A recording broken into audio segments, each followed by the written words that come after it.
Welcome to our YouTube channel Center Advanced Education. Today students we are studying subject history of class 7th and this is the second chapter and third part of the video. Let's start. One particularly prized area was the city of Kannauj in Ganga Valley. एक विशेष रूप से वांछनीय क्षेत्र था गंगा घाटी में कन्नौज नगर. For centuries, rulers belonging to Gujarat Pratihar, Rajkot and Pal dynasties fought for control over Kannauj. Gurjar प्रतिहार, राष्ट्रकूट और पाल वंशों के शासक सदियों तक कन्नौज के ऊपर नियंत्रण को लेकर आपस में लड़ते रहे. Because there were three parties in this long drawn conflict, historians often describe it as त्रिपक्षीय स्ट्रगल. और क्योंकि इस लंबी चली लड़ाई में तीन पक्ष थे, इसलिए इतिहासकारों ने इसे प्राय इसकी चर्चा त्रिपक्षीय संघर्ष के रूप में की है. As well as see page number 62 to 66. Ruler also tried to demonstrate their power and resources by building large temples. जैसा कि हम देखेंगे पृष्ठ संख्या 62 से 66 तक शासकों ने बड़े मंदिरों का निर्माण करवाया और अपनी सत्ता और संसाधनों का प्रदर्शन करने का प्रयास किया. So when they attacked one another's kingdom, they often chose to target temples. क्योंकि और इसलिए जब वे एक दूसरे के राज्यों पर आक्रमण करते थे तो वे मंदिरों को अपना निशाना बनाते थे.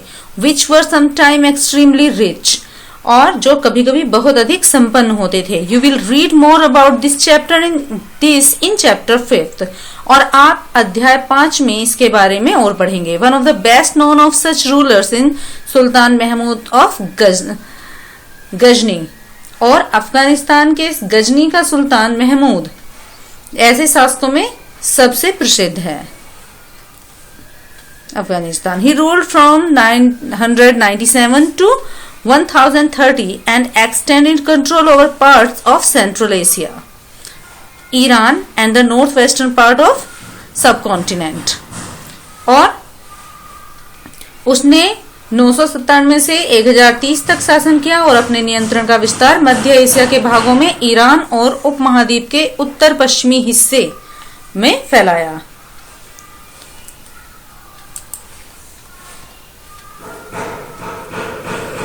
Almost subcontinent almost every year his target were wealthy temples. और हमेशा उसके निशाने पर क्या रहते थे? बहुत धन संपत्ति से युक्त या बहुत ज्यादा खूबसूरत मंदिर उसके निशाने पर रहते थे. और including that of Somnath Gujarat and much of the wealth Mahmud carried away was used to create a splendid capital city at Ghazni. Mahmud जो धन उठा ले गया था उसने बहुत बड़ा हिस्सा गजनी में एक वैभवशाली राजधानी के निर्माण में खर्च हो गया था. Sultan Mahmud was also interested in finding out more about the people he conquered. Sultan Mahmud अपने द्वारा जीते गए लोगों के बारे में भी कई बातें जानना चाहता था. And entrusted a scholar named Al-Biruni to write an account of the subcontinent. और उसने अल-बरूनी नामक एक विद्वान को इस उपमहाद्वीप का लेखा जोखा लिखने का काम सौंपा. This Arabic work known as the किताबुल Hind. और यह जो अरब में लिखा हुआ कार्य था इसकी किताब थी किताबुल Hind. He remains an important source for historians. और यह इतिहासकारों के लिए आज भी महत्वपूर्ण स्रोत है. He consulted Sanskrit scholars to prepare this account. और उसने अल-बरूनी ने इसे तैयार करने के लिए संस्कृत के विद्वानों से परामर्श किया.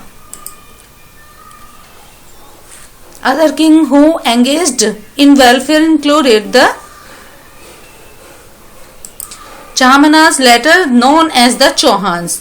और उन्होंने इसके युद्ध करने वाले दूसरे राजाओं में चहमान भी थे और जो बाद में चौहान के रूप में जाने गए. Who ruled over the region around Delhi and Ajmer. और जिन्होंने दिल्ली और अजमेर के आसपास के क्षेत्र पर शासन करते थे जो. They attempted to extend their control to west and the east where they were opposed by the Chalukyas of Gujarat and the Garhwal of western Uttar Pradesh. उन्होंने पश्चिम और पूरब की ओर अपने नियंत्रण क्षेत्र का विस्तार करना चाहा और जहां उन्हें गुजरात के चालुक्यों और पश्चिम उत्तर प्रदेश के गढ़वालों से टक्कर लेनी पड़ी। The best known Chahamana ruler was Prithviraj तृतीय, who defeated an Afghan ruler named Sultan Mahmud Ghori in 1191 but lost him the very next year in 1192। और चाहमानों का प्रसिद्ध शासक था पृथ्वीराज तृतीय, जिसने सुल्तान महमूद नामक उसको परास्त किया, और लेकिन दूसरे ही साल 1192 में उसके हाथों हार गया।